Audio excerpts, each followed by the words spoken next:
This is a difficult thing that we're doing. It's a hard thing. It's a new thing. And, I'd hope that you cheer us on.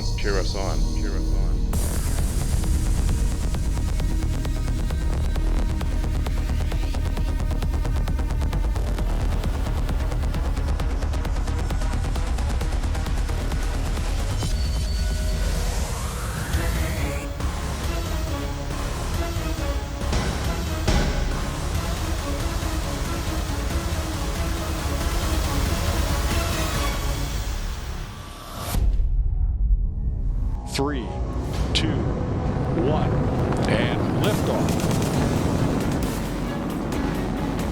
I think this is a really good milestone for future spaceflight. I think it's another step towards the stars. Elon Musk is not your average tech billionaire. He's one of the most intriguing entrepreneurs in business today. The man behind PayPal is taking on the giants of the aerospace and motor industries, along with the oil corporations, the energy utility companies, and winning. Elon Musk is a visionary, someone who comes along perhaps once a century, who is actually changing the way we function and the way we look at the world. Back then, people were still afraid to buy books online, so putting together a financial services suite on the internet was a rather revolutionary idea, and that company turned out to be PayPal, the online payment service. It's one thing to run a company that's worth $1 billion. Elon Musk has 4.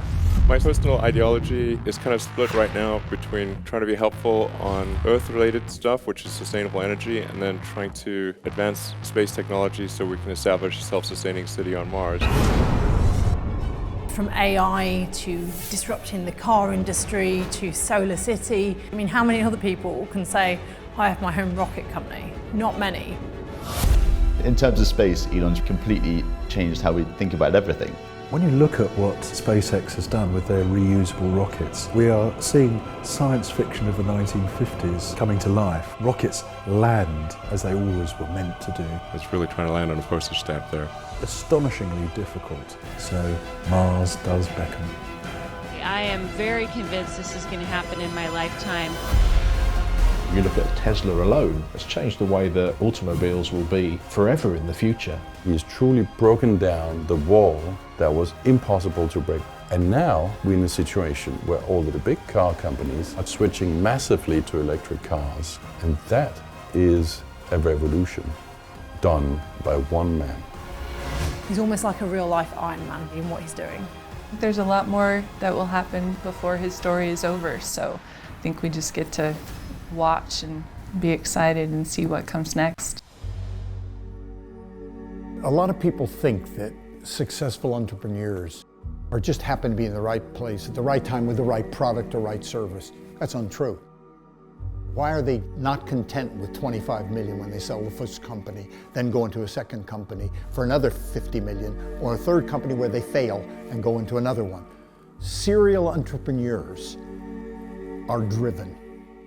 They're psychologically driven, and it's usually to do with something in their childhood.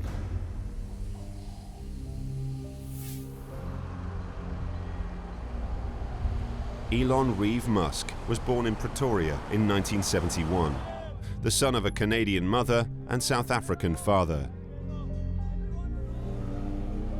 Elon grew up in South Africa, and he had a very unfettered upbringing. He has said that, he was raised basically by books and occasionally nannies. His mother and father have 2 other kids. There he has a younger brother and sister, Kimball and Tosca. But it seemed like Elon didn't have a lot of adult supervision. He said that he was basically out there building explosives and learning about conduction with very little supervision. He had a passion for engineering and obviously physics and the sciences as well. Musk attended Waterkloof Primary School, and after his parents divorced, 9-year-old Elon went to live with his father. Elon, at one stage in his childhood, after his parents divorced, says that he felt sorry for his dad living by himself, so he opted to go and live with his dad. That he later called a huge mistake. He's been on record saying he didn't have a great relationship with his father. He's notably said some really hard things about his dad. It sounds like it was a really awful situation. His father was an engineer, and Elon says that a lot of his engineering nous came from his father, and his father had some issues according to Elon, but what he did have was a very incisive engineering background. As disturbing as Elon's relationship with his dad seemed to be, Elon's relationship with his mother appears to be very good and went from strength to strength. I think his mother is probably the ultimate optimist. She's lovely. She's really something. Open the New York Times, there's May. It's great. I've been modeling for 50 years. So you just have to just keep on going, be nice and available, and be surprised when you suddenly become mother of the bride and then grandmother. Elon's mum has been very supportive of him over the years. She's constantly outspoken on Twitter, telling us all the wonders of Elon, and she's clearly very proud of him. May Musk is an incredible woman. At something like 69, she's called an it girl by Vanity Fair. She's an in-demand model who's doing campaigns for big major brands all over the world. She's one of the most glamorous older women you will ever see.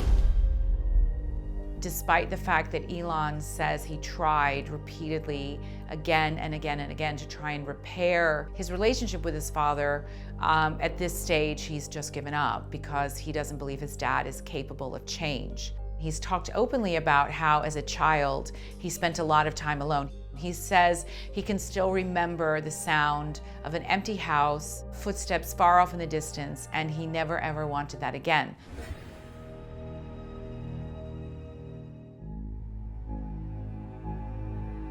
My own view is the really stellar entrepreneurs, their life experiences, particularly in childhood, are the determinant of their success later on. If you look at their early childhood experiences, you will find a number of adverse events, substantial adverse events, like school bullying or being rejected. So these events drive you. You now need to prove something. You want to gain control of a world, again, you didn't have control of when you were younger. And moving toward a top job, being an entrepreneur, being a CEO gives you power, gives you strength, gives you control, the thing they never had when they were younger. So I think that's a driving force in many entrepreneurs. Elon Musk attended Bryanston High School in Pretoria, where he thrived academically. He had quite a tough upbringing. There are some reports of bullying as well. You know, any child that shows that sort of intellect and interest might come under the glare of the bullies. He was even hospitalized after one particular fight. He was a nerd. He was bullied at school. At one point he was even knocked unconscious. You know, it wasn't obvious that he was a marketing genius at that point. Elon took on wrestling classes and a bit of judo in attempt to compensate with a bit of added physicality. And then he grew up a little bit, got a growth spurt, got a bit taller, and really took the bullies head on. After spending 3 years at Bryanston High, Elon attended Pretoria High School for Boys. Elon attended Boys High from 1986 until 1988, which is the year he matriculated. He excelled in science and he also excelled in computer studies. He in fact got a distinction for both science and computer studies in 1988.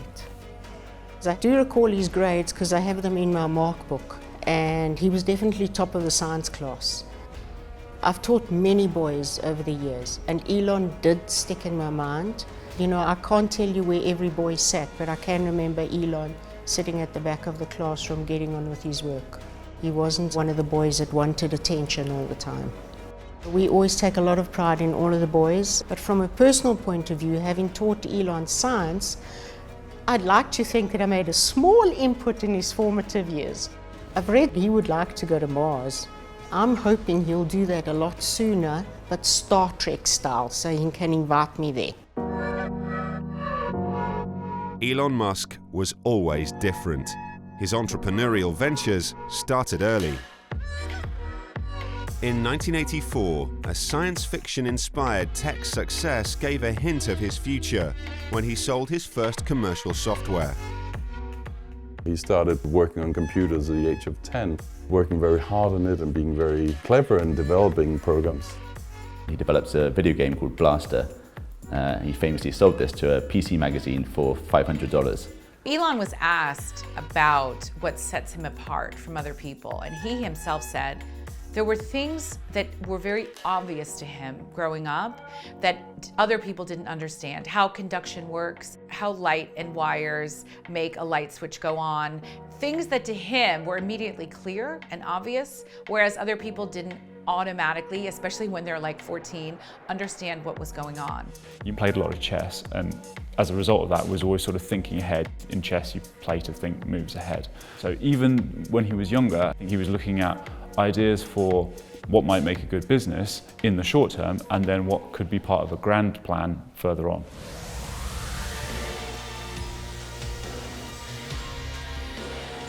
After graduating from high school, Musk briefly attended the University of Pretoria before deciding to leave South Africa. The story of Elon Musk's wealth and his rise is tied up in part with the American dream. It was always ingrained in him that South Africa wasn't where he was going to achieve the ambitions he had. He wanted to be in America. He wanted to be part of that scene. Initially, he couldn't go directly to America, so actually had to go through Canada. Elon spent 2 years studying at Queen's University in Ontario. He funded his own degrees in Canada and the US by getting scholarships and working part-time. So he didn't have a huge amount of money behind him. He has a famous university paper where he talks about wanting to conquer different areas of the world, and those included the internet, space exploration, solar energy, artificial intelligence, and brain learning interfaces as well.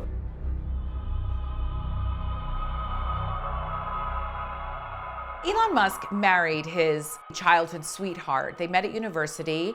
Her name was Justine. She was absolutely beautiful. And on their first date, they were supposed to go out for ice cream. She actually said yes, and then basically ditched him and went off to do some studying instead. He didn't take no for an answer. He pursued her. He continued to pursue her. And even after Elon left the university, he attended with Justine and moved to Wharton Business School. He still sent her roses regularly.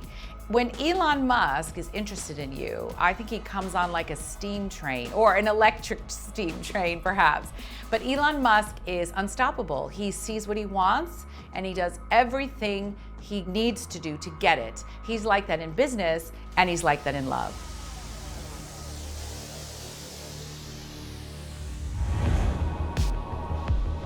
Having completed degrees in business and physics, in 1995, Musk abandoned a PhD at Stanford and headed for Silicon Valley. He famously dropped out of his third degree at Stanford University in California after just 2 days. He launched a company with his brother Kimball called Zip2, and it was effectively a form of online yellow pages that they sold to newspapers at the time. And he struck lucky when the company was bought. Well, they actually ended up selling it to Compaq for about $307 million when he was only 27 years old. He made about $22 million back then, which is wonderful, an awful lot of money. But in typical Elon style, he recycled half of that into his next venture, and which eventually ended up becoming PayPal. Having disrupted the traditional paper advertising industry with Zip2, Musk's next venture took on the global financial market. He worked to set up a company called X.com, which was the precursor to what is now PayPal. X.com was supposed to be a full services financial services business. So it sounds sort of archaic now, but back at the time, putting together a financial services suite on the internet was a rather revolutionary idea. He had one internet win under his belt, so it was not especially challenging to bring on new engineers or new business people who wanted to work on something that seemed very exciting with someone who had already won once. So that was a big feather in his cap. It was, I think, more challenging to persuade outside investors that It was a good idea because they were not swayed by one win. It was not enough to buy public opinion in Silicon Valley. The jury was still sort of out on whether he was genius or crazy or just big ego or how it was all going to play out. But he invested $10 or $12 million of his own money into X.com, so we didn't need a whole lot of money right off the bat. He sort of took care of all of that.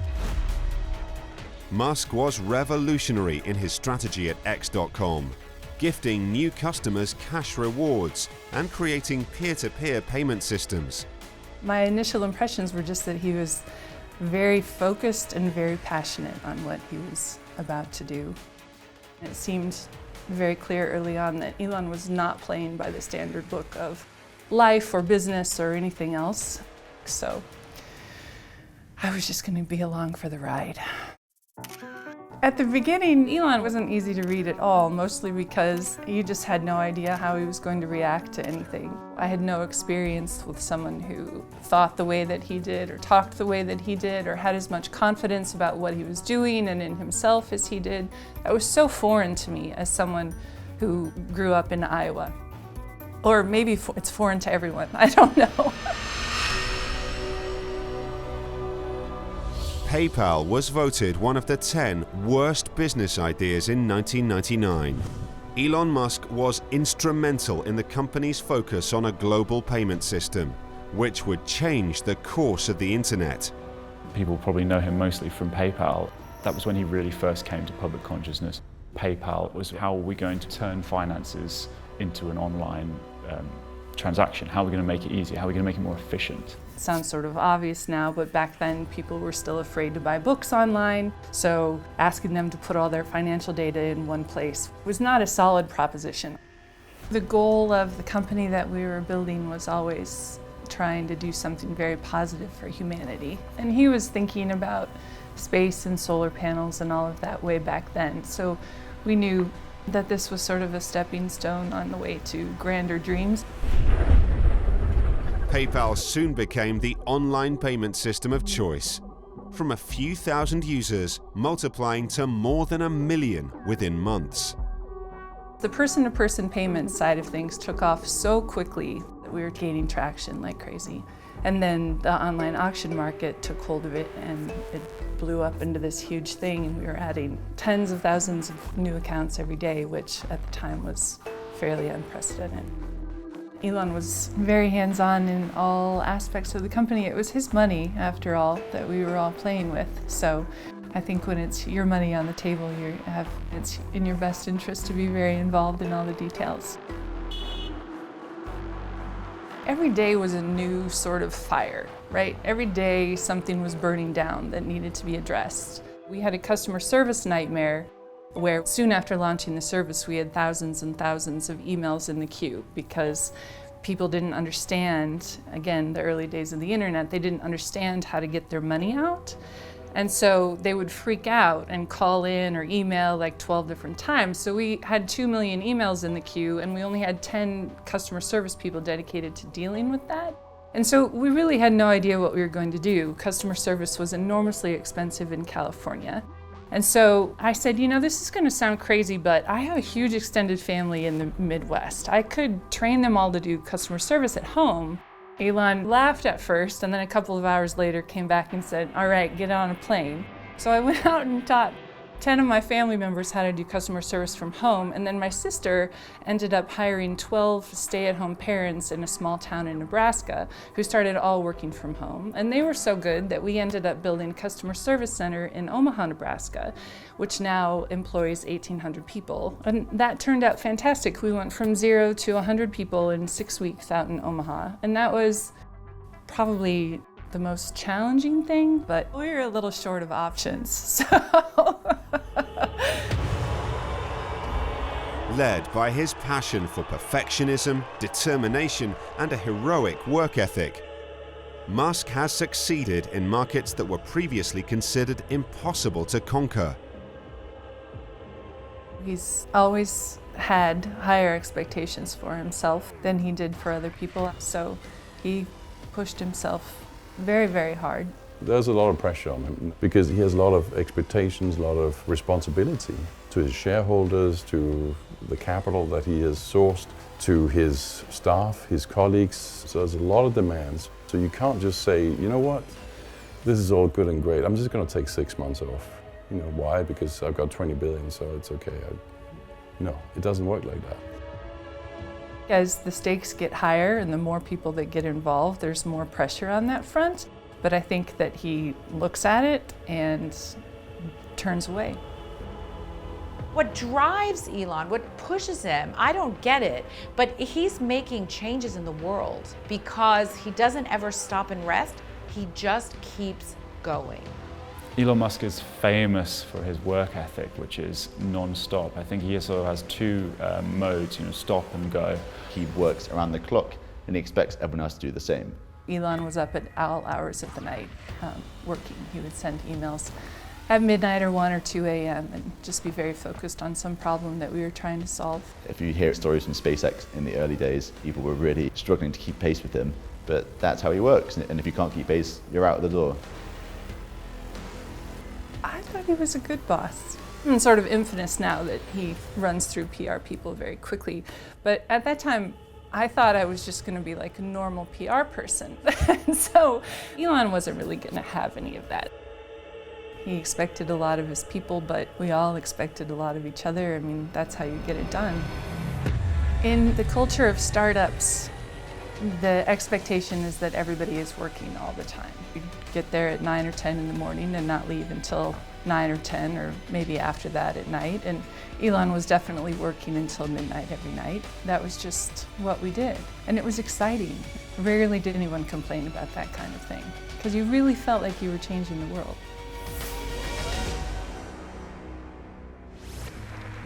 By the year 2000, Musk had married Justine Wilson. He was always pining for Justine, who was still in Canada at that point. And so it was lovely when she came down. The couple did suffer a tragedy very early on. Their baby boy was 10 weeks old, Nevada, when he died suddenly of SIDS. It was beyond difficult for both of them to cope with. Justine immediately sought IVF and fertility help and went on to have 5 boys, 1 set of triplets and 1 set of twin boys. So very quickly, they went from having no children to having 5. Justine has written extensively about how it caused a strain in the marriage, as it might do, as it would do. But this tragic event of losing their infant son, unfortunately didn't draw the couple closer, but rather was the beginning perhaps of what ultimately would pull them apart. As PayPal flourished, boardroom troubles dogged Musk.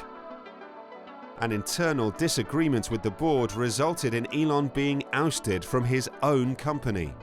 There was a time when Peter Thiel and Elon were co-CEOs at PayPal, but there were certain differences in opinion about the technology and the branding of the company that led to the vote of no confidence to oust Elon. And Elon, unfortunately, was in South Africa. I had just spoken with him on the phone that day. And he's like, how bad is it? And I'm like, oh, it's not that bad. And then that night I went home and I was laying in bed and I started putting together all the pieces of who I'd seen in the office and what was happening. And at about 10:30 at night, I sat straight up in bed and thought, oh, I'm sure I said some swear word at the ceiling. And I got up and I went back in the office and sure enough, everybody was there. And that was when they were doing it. They were talking to the board on the phone and ousting him, and I tried to call Elon and he was on a plane and I couldn't get him until the morning, and by then it was too late. It was already done. I'm sure there was quite a bit of unhappiness early on, but he really handled it marvelously.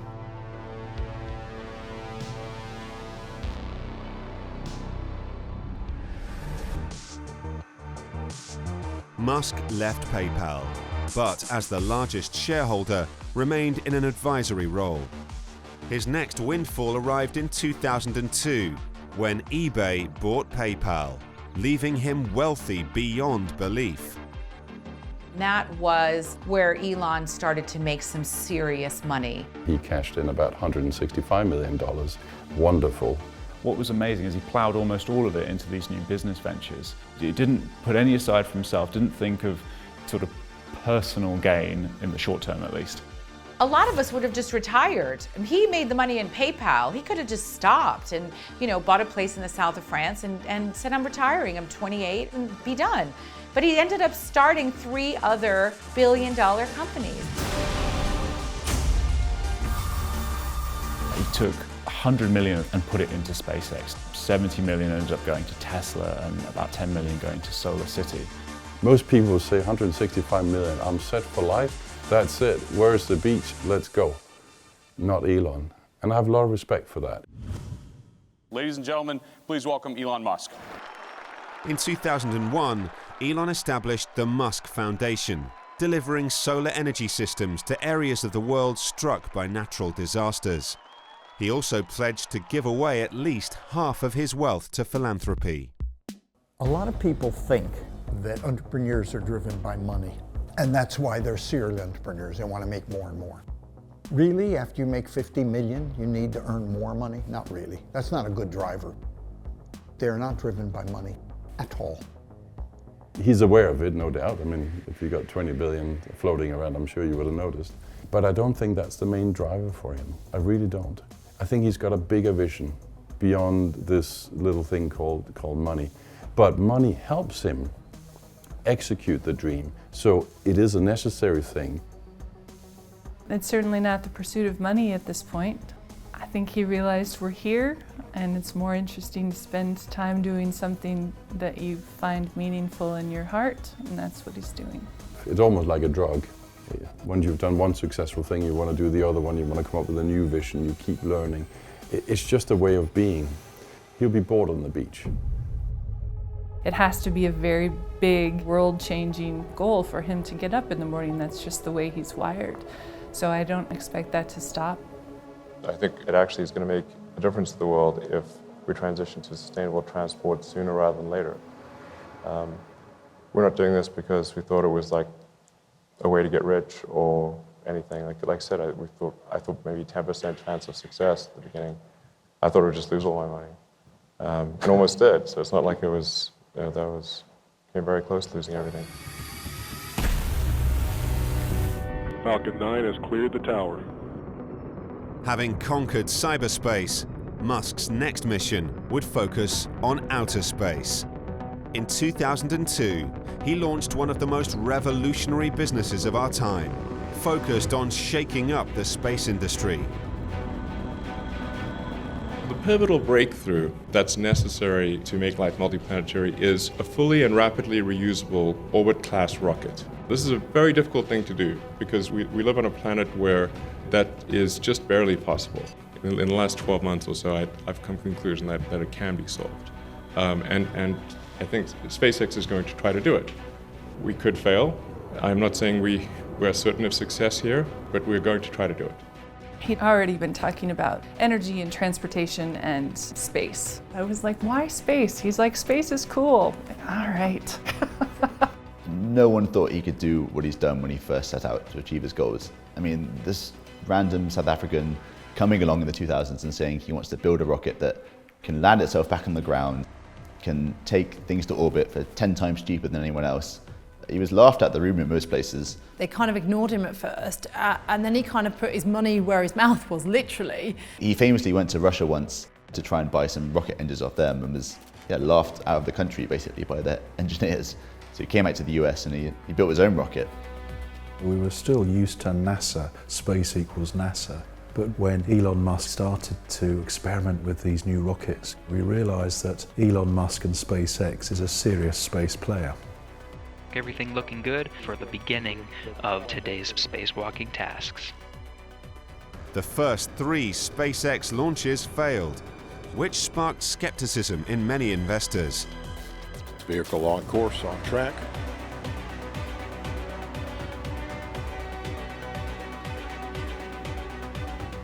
And we appear to have had a launch vehicle failure.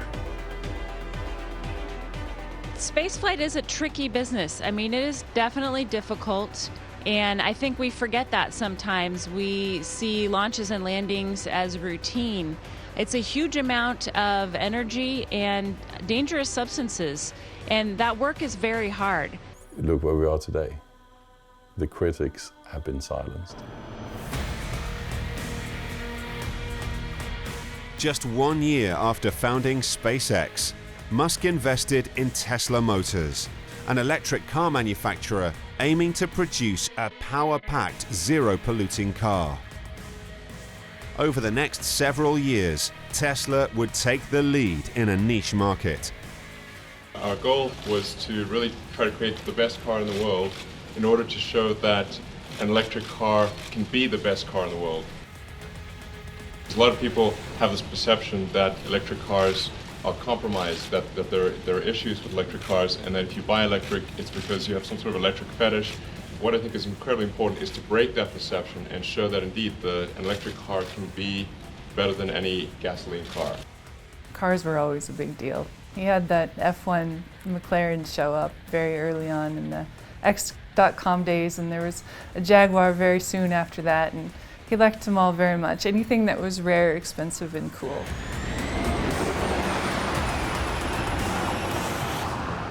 If you look at the revolution that's almost upon us in electric cars, Tesla was there first. There's been various attempts to bringing electric cars which have failed because big car giants didn't want them to succeed. Elon knew nothing about electric cars when he started out, but recognized that there was a problem there that needed to be solved, and has just bulldozed his way through it. I'm really excited by the fact that we've got a zero-emission sports car that can go head-to-head with a Ferrari and a Porsche and win. This is what's truly disruptive. A tech guy coming into the car space. Elon doesn't look at it as a car. It's a piece of software with a little bit of hardware attached to it. The driving experience in a Tesla, everybody's raving about it. It was awesome. It was unbelievable. The acceleration is out of this world. It was like a roller coaster. I felt like I was going to fly or something. It's quick, it's silent, but also with Teslas, it's the technology, the fact that they update themselves. I had a Tesla for a while and I'll come out in the morning, software update as your phone does, and you get stuff on your car that you didn't have the previous night. You can actually move your Tesla out of a parking spot with your smartphone. So it's just incredible. For somebody who's a car fan and a tech fan, then Teslas really do tick a lot of boxes.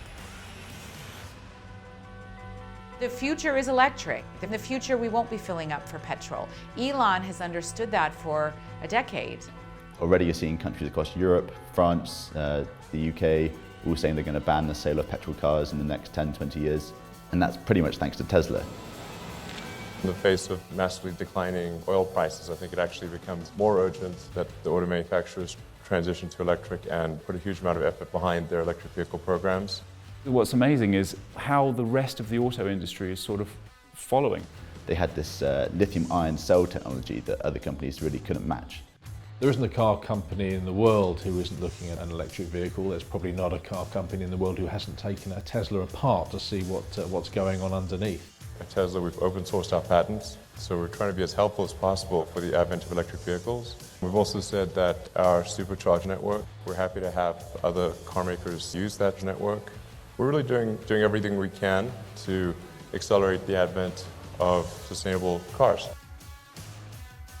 I mean, now we know that GM and Land Rover have said they're going to start doing electric cars in the near future, just electric cars. There's so many things that Tesla has done first, which has got every other car maker around the planet looking, thinking, yeah, we've got to do it like that, haven't we? The fundamental problem is the rules today incent people to create carbon. And this is madness. And whatever you incent will happen. We need to send a clear message to the negotiating teams and to the politicians that this time there needs to be significant change.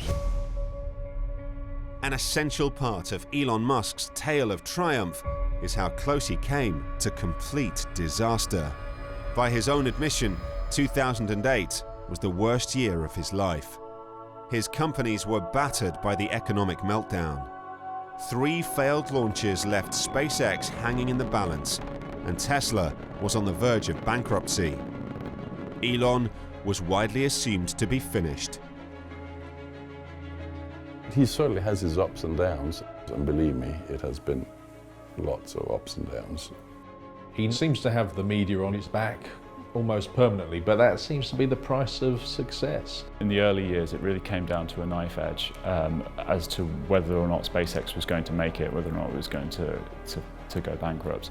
He was having to allocate resources and money between Tesla and SpaceX in order to keep them going. And it came down to having to borrow money from friends and family. And bear in mind, this is a man who made millions off a software sale earlier. Elon Musk, he's had plenty of failures, failed rocket launches, and you have to go through this learning curve. With the early rockets and all of that, he did seem to understand that the chances were they were going to blow up. But sometimes through your greatest failure, you make your greatest steps forward. He just keeps going, he keeps pushing the boat out. It is just an insatiable appetite to just keep going, whatever happens. Yes is yes, maybe is yes, and a no is just a delayed yes. There were a million places along the way where he could have stopped or been derailed or decided to go buy that island and just sit on it, but he didn't. They're risk takers. They love it. They live to be on the knife edge. Failure is expected. Entrepreneurs don't expect necessarily to succeed all the time, which is a characteristic that makes them successful. Because when they do fail, and all entrepreneurs do because they take risks, they just brush it off. They have this phenomenal bounce back factor. Unlike other people who get absorbed by the failure and get stymied and they can't do anything else for a while, he can cope with failure. And to be able to bounce back and then go into another venture without blinking an eye is what it's all about. With his companies on the brink of collapse, doom was averted at the last minute. Tesla was saved by investors, and SpaceX was awarded a $1.6 billion NASA contract.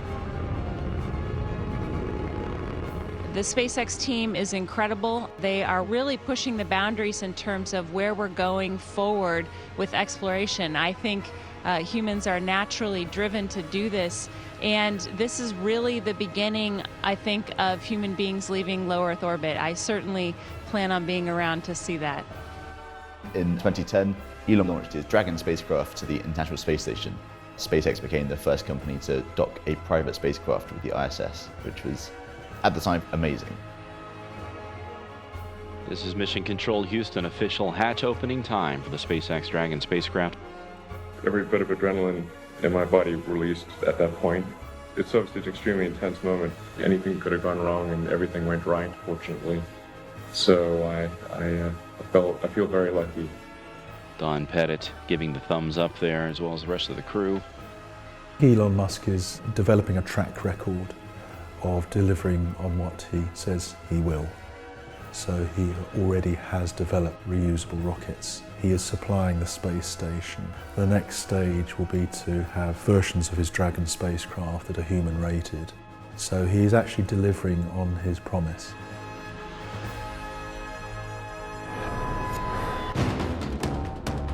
After his marriage to Justine had unraveled into divorce, Musk began dating British actress Tallulah Riley. According to Justine, her divorce was finalized, and 6 weeks later, she found out Elon was married to someone else. It was an extremely quick courting. He met her, courted her, and then asked to marry. They went on to have a very wonderful but also very tempestuous relationship. They married, they divorced, they remarried, they announced a divorce and they called off the divorce, and then they put the divorce back on. It's very difficult to keep track of Elon and Tallulah's ups and downs. They ended things in a very amicable fashion, and even now Tallulah says never, never say never. They could still end up back together again.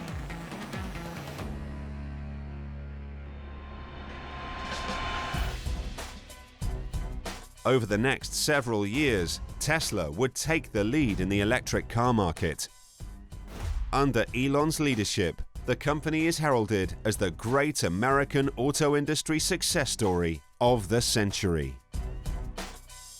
This is kind of crazy, but I just learned, just told that the total number of orders for the Model 3 in the past 24 hours has now passed 150,000. His concerns about climate change and sustainability is what's behind all of this push towards an electric car, not just a fancy Tesla, but also a mid-range car that for $35,000 or less that everybody can drive. When the Model 3 was launched, there were something like 400,000 people who put money down. That's unheard of in the car industry. You might have some waiting lists, but to wait that long for a relatively affordable car is something we haven't seen before. You can see the line has been building up ever since we got here, so it's like a never-ending line. And some tourists actually came up to me and asked what this was. And then I said it was Tesla, and they knew about it.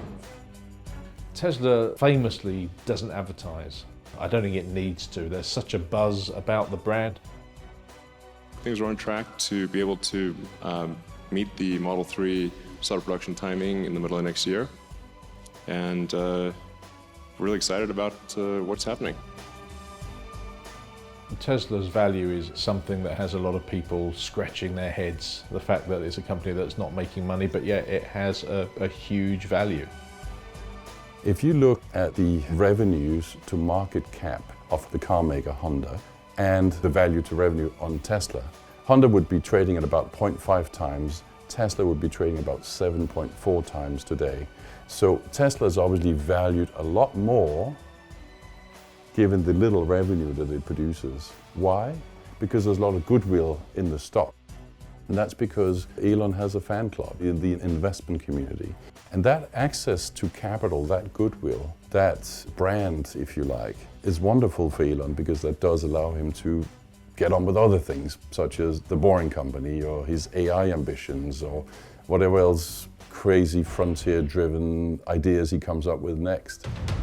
The reputation Tesla has is as much to do with the product as the guy that's running the company. Frankly, if the cars weren't any good, people wouldn't buy them, but they are good, they are technology leaders, and that's what really gets the following. The fact that there's a guy like Elon running the company as well is the icing on the cake. The general public really appreciate that sort of candid approach to how he's running his companies.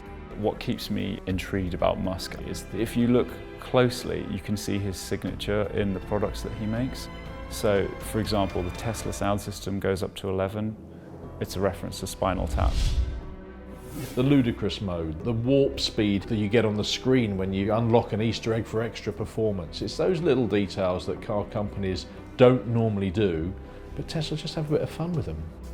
It's not yet like Knight Rider because the car doesn't talk back at you. You can't have a conversation with it. But when it comes to autonomous technology, Tesla is certainly one of the leaders out there. If people want electric cars, fine. But you see, through electric cars comes what? Driverless cars. Now, when you see some of the things that have happened with driverless cars and you see how computers can go wrong, well, you know, I'm not sure I will want to be in a driverless car. People are quite keyed off of the whole autonomous vehicle thing. I think maybe people have this like image of like robot cars run amok. It's really not anything like that. All of that autopilot software goes through extreme levels of validation before a customer ever sees it. So there's all sorts of nonsense about people being used as human guinea pigs. You know, it's basically advanced driver's assistance at this point. In fact, we use the name autopilot because that's what's used in aircraft. But the presumption in aircraft is that the pilot must, you know, pay attention, be alert, and be ready to take over any time. Not that the pilot can then go to sleep or, you know, walk away from the cockpit.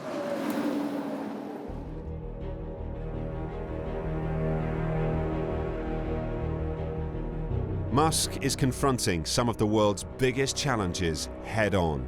Through Tesla, he intends to reduce our use of fossil fuels, while simultaneously attempting to revolutionize the energy industry.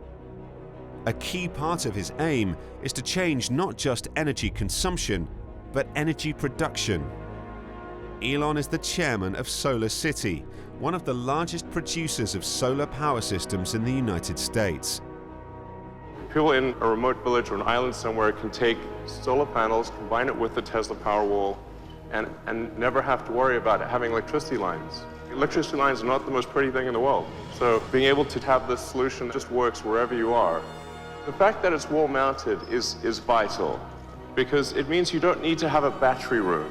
It means that a normal household can mount this on their garage or on the outside wall of their house and it doesn't take up any room. You can actually go, if you want, completely off-grid. You can take your solar panels, charge the battery packs, and that's all you use. And the cost of this is $3,500. Oh wow, the grid, it's actually zero. This entire night has been powered by batteries.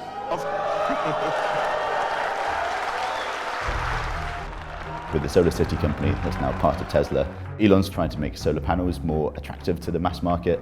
They launched their new solar roof technology, whereas in the old days, solar panels would be big, black, bulky squares that you'd put out on your roof or your garden. Now people are going to be able to have solar panels embedded into their roof. Tesla's lithium-ion battery installed in South Australia led to a massive drop in the costs of backing up the region's power supply. The system, powered by wind turbines, reduced the price of power outages by 90%. They are taking the surplus electricity that's being produced in Australia and storing it and putting it back to the grid. I think the latest estimates suggest they're making up to $1 million a day from the electricity they're storing, which is pretty impressive.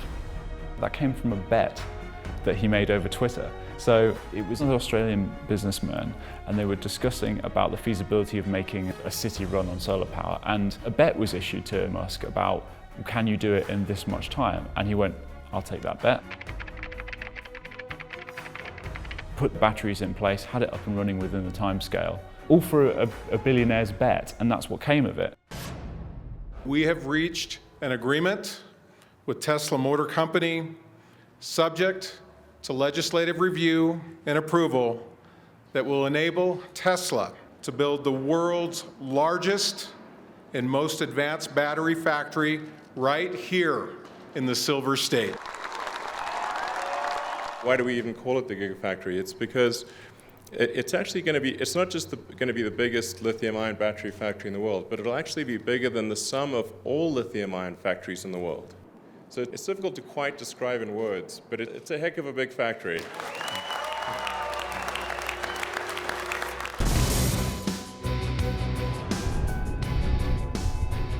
Since the Dragon launch, Elon Musk has continued to make history with SpaceX.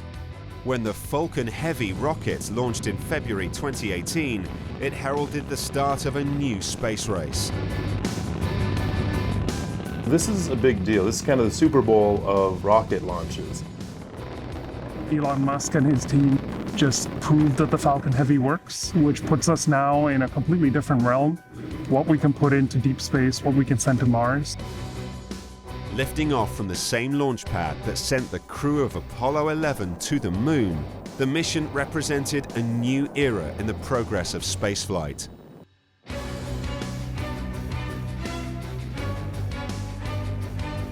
The launch of the SpaceX Falcon Heavy was significant for so many reasons. Scientifically, I mean, it's the most powerful rocket we've seen launched since the Saturn V, which took humans to the moon. It's one small step for man, one giant leap for mankind. We are entering a new era of space exploration, which is extremely exciting. Sort of the continuance of the dream of Apollo. I was on the Space Coast for the launch. I haven't seen it that busy there since 2011 when the Space Shuttle launched and landed for the final time. It really has started to capture people's imaginations about space exploration. It was a great achievement by a private company to create and successfully launch one of the biggest lifting rockets ever in history. It's the third largest rocket ever to be launched. We had the Apollo Saturn V, of course we had the shuttle. The Falcon Heavy is that order of magnitude. It is a seriously big rocket. The Falcon Heavy can carry 64 tons. That's a lot. I mean, it's a truck. It's the equivalent of a 737 jetliner filled with passengers, filled with baggage, filled with fuel, lifting that up and sending it into space. And not just sending it into space, sending it beyond low Earth orbit, sending it beyond the moon, sending it beyond Mars. This launch will also have political implications, in my view, because the American government is preparing and budgeting for NASA's rockets. But the fact that Elon and SpaceX have now proven they can successfully launch the Falcon Heavy, which will probably have a cost at about $100 million, That's about 10% of the NASA rocket. So they are budgeting about $1 billion per launch. That's a significant cost saving. And that is what private enterprise can do when you put the right person at the helm and you give him a chance to execute his vision. In order for us to really open up access to space, we've got to achieve full and rapid reusability. And being able to do that for the primary rocket booster is going to be a huge impact on cost. Now, it'll still take us a few years to make that smooth and make it efficient, but I think it's proven that it can work.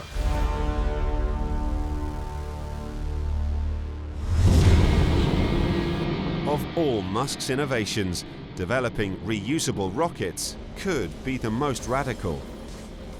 We thought it was more likely than not that this mission would work, but still probably 1/3 chance of failure. The holy grail for space is to have a totally reusable launch system.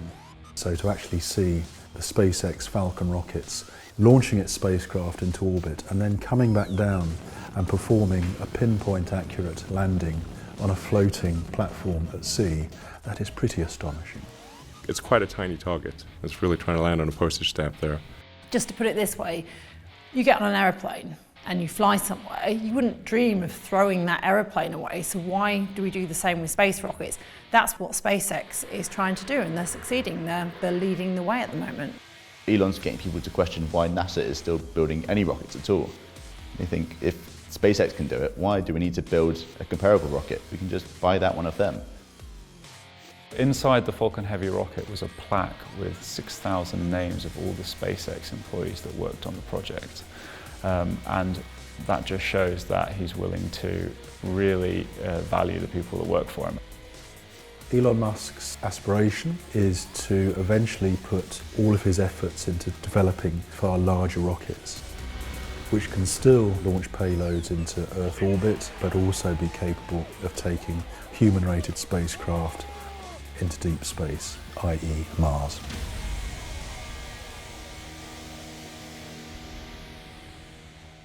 You have like a 10 to 20 year horizon here where you want to go to Mars. I want to enable large numbers of people and cargo to go to Mars. So it's not sort of about me personally wanting to make a journey to Mars. I mean, that would be nice on a personal level, but I do think it is important that we as a species, as a civilization, are on a path to become a true spacefaring civilization and a multi-planet species. Musk aims to launch a mission to Mars by 2022. Elon Musk's ultimate goal is to have humans permanently living and working on Mars, a Martian colony, you could say.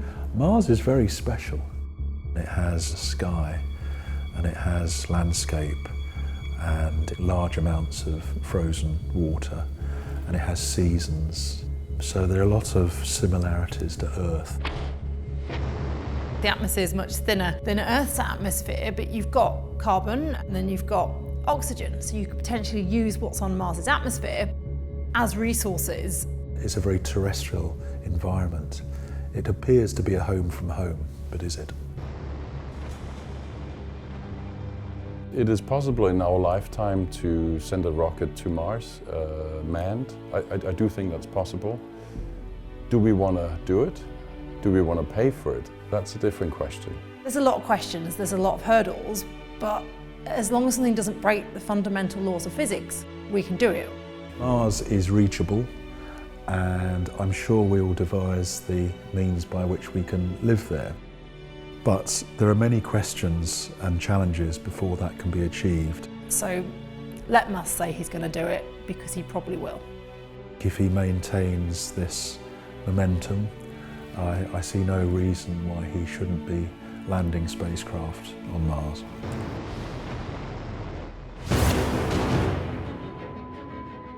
Elon Musk's involvement with design, engineering, and critical technical decisions is unique amongst his peers. Believe me, Elon's just as smart on engineering as he is on the money side.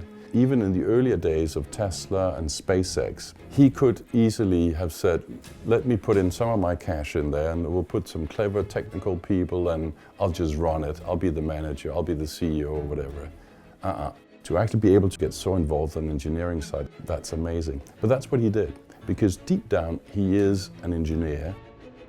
I would say he approaches engineering and business in much the same fashion. It's a puzzle to be dissected and then the pieces put back together in some way. At his heart, the man is an engineer. I think that's where his first love is. He'll be walking around SpaceX and we'll talk to the employees and then we'll quiz them on things like thrust vectors or aerodynamical design. Not typical CEO behavior. I think the engineering came more naturally because the engineering part is a more rational approach. He sort of struggled early on in the CEO role of his two early companies, but certainly we've seen that he just learned and grew from that. And so I think, he's sort of the whole package at this point. I don't think too many people would argue with that.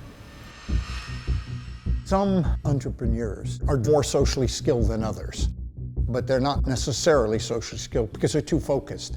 See, if you're a socially skilled human being, then you're sensitive to everybody around you. But that may prevent you from actually getting on to achieve your objective.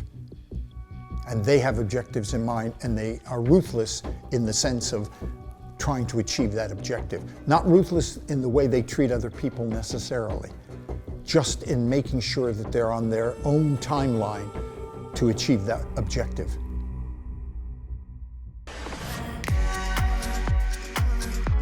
I had made an enormous PR mistake, and it had landed on the front page of the New York Post. And it was bad. It was mortifyingly bad. And when I went in to tell Elon about it, he was very, very angry with me. And the thing that he said that stuck with me was, Julie, perception becomes reality. It was the only time that he was really, really angry with me that I can remember. And the fact that he didn't fire me, I think, just points to him being a nice guy. One of the things I find so fascinating about Elon is that in the midst of all of his acumen and business sense, he does interviews where he tears up and even cries, talking about how he wants to find the one. It's not easy being Elon. It sounds amazing, sounds glamorous, and it no doubt is also a lot of fun. He's having a ball, executing his engineering dreams. The flip side of that, coming to the personal side, it ain't easy. Elon started dating a very famous celebrity actress who was at the time at war with her ex-husband Johnny Depp. I don't know what it is about Amber, but men who fall in love with Amber, they fall hard for Amber. So everyone was very curious in the showbiz world to see who Amber would end up with next. And when we saw she was with a billionaire who had this kind of baby face, there was a lot of interest in finding out more. The breakup between Elon and Amber was very painful for Elon, and he, very characteristically, I suppose, is very open with people and journalists about how much he was hurting. At one stage, in a very high-profile interview he did with Rolling Stone, he actually asked the journalist who's doing the story, do you know anybody you could set me up with? Is there anybody you know I should date?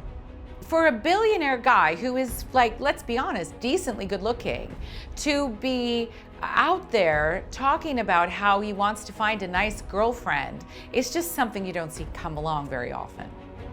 He's fairly an open book, so if they had been spending some time together and the journalist had earned his trust in some capacity, it wouldn't surprise me at all. And he definitely wears his heart on his sleeve.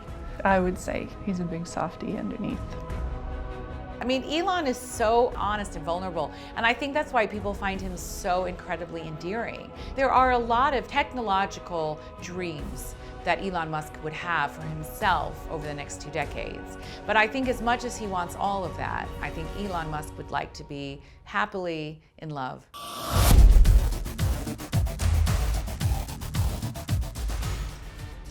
Musk continues to invest in the future. In 2013, he outlined a potential world-changing plan for a transportation system that could reshape the way humanity travels. Elon Musk came up with the idea, he published a white paper on this vacuum transport, but let it go. He said, I'm not going to do this myself. What I'm going to do is open it up to third-party companies that want to develop it themselves. The Hyperloop project is of huge interest in terms of the world of transportation. The idea of going from San Francisco to Los Angeles in the time it would take to drive from San Francisco to the edge of San Francisco is fantastic. It's a vacuum tube where all the air is sucked out of the tube and you send a pod containing passengers through the tube. There's no friction, there's no air resistance because the pods are levitating on magnets. The technology is sound. We can travel faster in a vacuum, there's no friction. They want to get up to speeds about 500 to 700 miles an hour. Elon's idea is that these tubes could connect major cities and you could travel in one of these passenger pods and travel from, say, LA to New York in a matter of half an hour. When he was talking about the first time, we all thought, oh, well, this time he might have lost it a little bit, or it's a little bit too ambitious or too crazy. But as with many other of Elon's ideas, watch that space, because before you know it, and actually ahead of schedule, this thing is actually becoming reality. The speed we can put these tunnels out is dramatic, how fast it can all happen. I think a lot of the world will be connected. We will be moving cargo in 2019. We think we can have passengers safely being transported in Hyperloop by 2021. Elon Musk is a leading voice on the potential of an AI apocalypse. He has declared that digital superintelligence is the most serious threat to the survival of the human race. To offset this, he launched Neuralink, aimed at developing safe and beneficial artificial intelligence. The dangers of AI are the end of the human mind as we know it. You're dealing with something that's fundamentally going to be smarter than you, and it's going to learn on its own. So how do you stay ahead of it? That's something that Musk is paying close attention to. His main concern is that if AI becomes too smart and too important, then why do you need humans? We kind of become obsolete. The very worst nightmare that a Hollywood horror movie could ever come up with is as nothing compared with where we're heading, and heading so fast. When AI has the ability to think, to come to conclusions, and to make judgments, etc., just like the human mind, does anyone think there might be just the slightest chance that through that alone, AI could take the planet over? If they do become self-aware, how are we going to control them? Who's going to control the controllers? It's a scary prospect.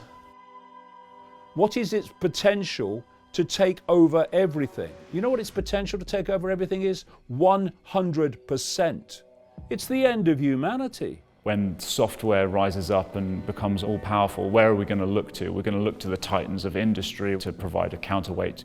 Elon's ideally placed to be the sort of counterpoint to this software-only vision. I mean, it's interesting that he's also looking into AI himself with OpenAI and Neuralink. When I hear Elon Musk talking about the fact that AI revolution is humanity summoning the demon, absolutely it is. But then founding and opening a company called Neuralink to connect AI to the human brain. I mean, that contradiction is so extraordinary. I don't know the thought processes that must be going on there. Neuralink is a direct response of Elon's concerns to AI in the first place. The fact that he thinks AI might surpass humans in terms of its mental capabilities. It makes sense that he would try and develop technology using computers in tandem with our biology. I think that Elon Musk wants to use AI as a tool for augmenting ourselves and not a tool for replacing ourselves. I think he's saying if you can't beat them, become superhuman and then beat them. Brain-computer interfaces could help people in two different ways. So one way would be to restore capabilities for people with disabilities, and another application would be to go beyond our limitation. And so, for example, we could think about controlling a computer just with our thoughts, without moving any muscle, and that's the core function of a BCI, a brain-computer interface.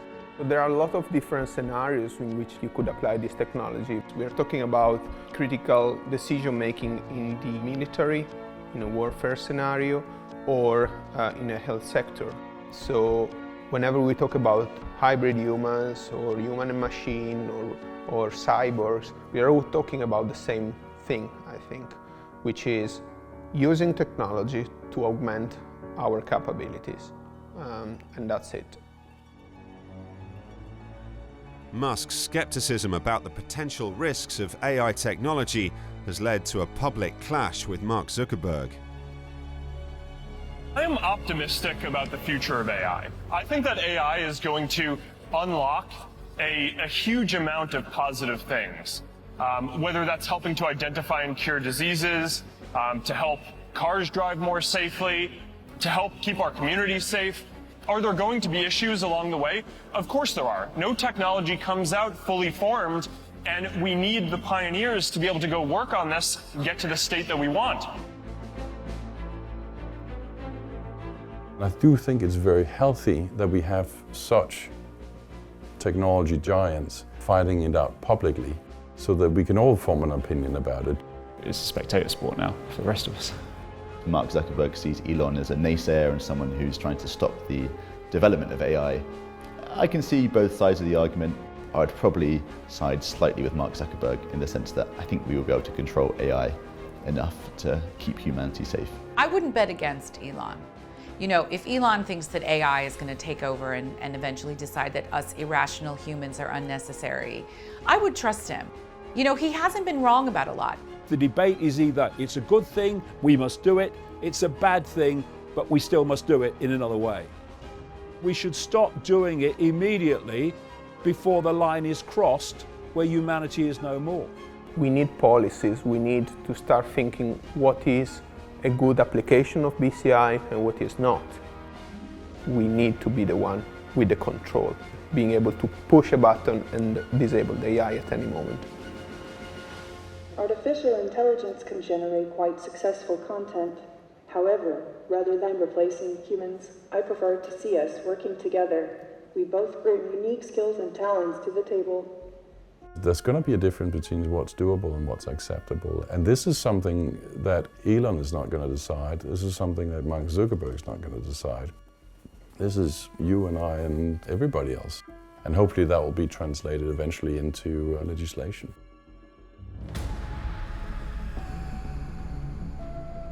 Elon Musk's assertion that we're likely to be living in a simulated reality has popularized a theory debated by philosophers and now gaining supporters in Silicon Valley.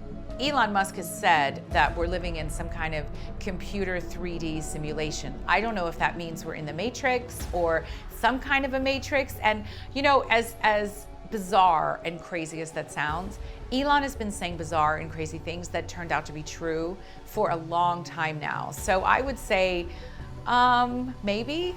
Well, you never know, do you? Well, disprove it. We can't disprove it.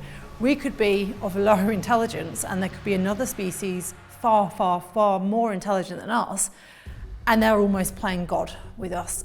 It sounds ridiculous to say something like that, but we don't know much. We've barely left our own planet. I felt like what he was saying was that this is not base reality. And so I would agree with him on that front. You get labeled crazy because you're pushing the boundaries of what people expect. He's coming at it from a scientific perspective, but that idea that there's only one true reality and this isn't it is actually the underpinnings of all the ancient religions of the world. All of those point to exactly the same thing that he's saying, so I'm with him. I've been saying in my books for a lot longer than Elon Musk that we live in the equivalent of a massively advanced virtual reality computer game in the end. And when you look at the evidence, it is overwhelming, certainly immensely compelling. And this is why not just Elon Musk, many scientists now are coming out and saying, actually, it does look like that. Ultimately, for me, it seems to be a bit of an improvable theory. I mean, how are we going to prove that we're living in a simulation? I don't know. Don't discount his wacko ideas, because suddenly they do pop up in one shape or another. But I'm not sure about that one. I think we have to see more meat on the bone on that one. I just think it's interesting that Musk is able to put something like that out there and show that what others might consider a bit of a ridiculous thought or might be worried about being ridiculed for, he's actually giving serious thought to. And I think what Musk is always looking to do is to foster a discussion. Inspired by frustrations of sitting in a traffic jam, Musk's solution was the Boring Company. In 2018, the company was selected to build a high-speed underground transportation system in Chicago. I'd like to thank the mayor and the mayor's office and the city of Chicago for having the faith to bet on the Boring Company. We think we're going to really be very good at boring. You could almost say that Elon has the Midas touch, because when he started the Boring Company, which is really about boring under the earth as opposed to being dull, he actually started selling baseball caps online before he did anything else and literally made $1 million. You know, this is a guy who everything he touches turns to gold. He's kept us all interested because he's started tweeting out offers of hats and flamethrowers. We're all interested to see what's going to happen with it. This is a difficult thing that we're doing. It's a hard thing. It's a new thing. And, you know, I'd hope that you cheer us on for this, you know, because if we succeed, it's going to be a great thing for the city. And if we fail, well, I guess me and others will lose a bunch of money. Elon Musk is one of the great engineering minds of our time. He is one of the great business leaders and entrepreneurs of our time. And he's one of the great visionaries of our time. Elon will be remembered as one of the guys who was unafraid to say, what else? I think his greatest achievement is inspiring humanity to think bigger, to dream bigger. In a world where there's so many problems, isn't it nice to have a positive story occasionally? We're all just sort of sitting back and watching what's going to come out next.